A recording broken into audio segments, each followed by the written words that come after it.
হলুদের দিন বাসায় পুলিশের হানা, পালিয়ে যায় বর, অথচ দুদিন পরই বিয়ে। প্রশ্ন ওঠে, আইন বড় নাকি মানবিকতা? এমন অদ্ভুত এক বিয়ে ও গ্রেপ্তারি পরোয়ানা নিয়ে বিচারিক ইতিহাসে অনন্য নজির গড়লেন প্রধান বিচারপতি। আরও জানাচ্ছেন মাসউদুর রহমান। ঢালাইয়ের সেরা প্রিমিয়ার সিমেন্ট। চলছিল গায়ে হলুদের অনুষ্ঠান, আত্মীয় স্বজনদের উপস্থিতিতে একটি আনন্দঘন পরিবেশ। কিন্তু আচমকা আয়োজনে হাজির পুলিশ। জানা যায়, যার গায়ে হলুদ তাকেই গ্রেপ্তারের পরোয়ানা নিয়ে হাজির হয়েছে তারা। ঘটনার আকস্মিকতায় পালাতে বাধ্য হয় বর। গায়ে হলুদের 3 দিন পর হওয়ার কথা বিয়ের অনুষ্ঠান। বরকনের পরিবার কমিউনিটি সেন্টার ভাড়া করা সহ সার্বিক প্রস্তুতি চূড়ান্ত করে ফেলেছিল।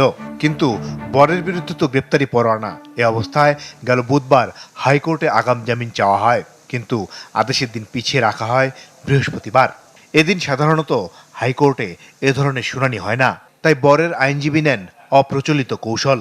যান প্রধান বিচারপতির কাছে। একজন জুনিয়র আইনজীবী আসলেন আমার কাছে, কি করণীয় স্যার এই অবস্থায়? তখন কিছু অতীতের কথা মনে পড়ল যে এই সিচুয়েশনে করণীয় কি।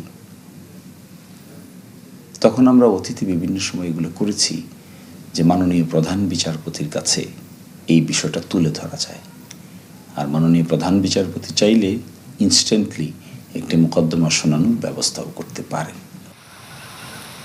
সব শুনে প্রধান বিচারপতি শুধু এই মামলা শুনানির জন্য স্পেশাল বেঞ্চ করে দেন। সেখানেই জামিন পান বর। আইনজীবী বলছেন, এমন নজির বিচারিক ইতিহাসে খুব একটা নেই। যে একজন টকবকে তরুণের বিয়ের দিন নির্ধারিত হয়েছে আগামীকালকে শুক্রবার, কিন্তু এই অবস্থায় একটি ওয়ারেন্ট জারি হয়ে গেছে নিম্ন আদালত থেকে, একটি সিআর কেস। তো তার আগাম জামিন আমি চাইব, কিন্তু হাইকোর্টে তো কোনো বেঞ্চ নাই, আজকে তো কারো কোনো মোশন পাওয়ার নাই। তখন মাননীয় প্রধান বিচারপতি আমাকে জিজ্ঞাসা করলেন আমি কি করতে পারি। তা আমি বললাম যে মাই লর্ড, অতীতে আমরা দেখেছি আপনি চাইলে একটি বেঞ্চকে বিশেষভাবে শুধুমাত্র এই মামলাটা শুনানি করার জন্য সাময়িক সময়ের জন্য নির্দেশ দিতে পারেন। আইনি মারপ্যাচের জট খুলে শুক্রবার ধুমধাম করে বিয়ের পিড়িতে বসেন বরকনে। পরিচয় গোপন রাখার শর্তে বর বললেন, এমন দুর্ভাগ্যজনক ঘটনা যেন আর কারোর সাথে না হয়। বৃহস্পতিবার আমার জামিনটা হয়েছে, আলহামদুলিল্লাহ, এটা আল্লাহর কাছে কোটি শুকরিয়া। আপনাদের দোয়ায় আর কি আমি গতকালকে বিয়েটা করতে পেরেছি।